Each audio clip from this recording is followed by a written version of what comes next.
शिलेदार फिरवून नासाळा स्मारक प्रतिष्ठान मध्ये जे आपण शिवस्मारक उभारणार आहे त्या शिवस्मारकासाठी अयोध्येला जाण्याचा मनोदय डोळ्यासमोर घेऊन आम्ही दीक्षित सर असेल, मी असेल, संदीप महित गुरुजी असेल, आम्ही अयोध्येला गेलो.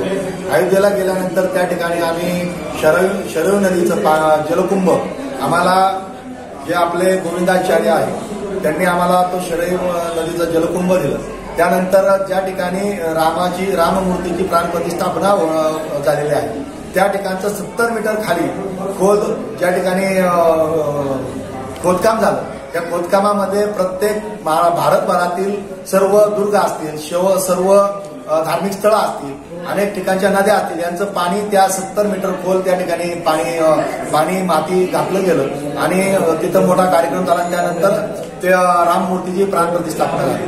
ते 70 मीटर खाली जी माती काढली होती ती माती आम्हाला संग्रामपूर्व किल्ल्यामध्ये ज्या पद्धतीने आपण किल्ल्यामध्ये पूजनासाठी दिलेली आहे ती पूजनासाठी देण्याचं कारण असं आहे की आपण शिवस्मारक उभारणार आहे. त्या शिवस्मारकामध्ये ती माती टाकली जावी, तो जलाभिषेक शरयू नदीच्या जलाचा अभिषेक केला जावा हा उद्देश डोळ्यासमोर ठेवून गगनगिरी गोविंदाचार्य महाराजांनी आम्हाला त्यांचे कलीग स्वामी श्रीपाद आचार्य श्रीपाद अवधूत यांच्याकडं आम्हाला संग्रामपूर्व किल्ल्यामध्ये जलकुंभ आणि ती माती या ठिकाणी पूजनासाठी दिलेली आहे. ती आम्ही 22 तारखेला याच ठिकाणी सर्व रामभक्तांसाठी या ठिकाणी आपण किल्ल्यामध्ये ठेवणार आहोत. त्या ठिकाणी आपण दीपोत्सव, त्यानंतर भजनाचा कार्यक्रम असे एक कार्यक्रम घेणार आहोत. त्याला सर्व नागरिकांनी उपस्थित राहून मी आपल्या सर्वांना विनंती करतो आणि जय श्रीराम. जय श्रीराम.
अध्यक्ष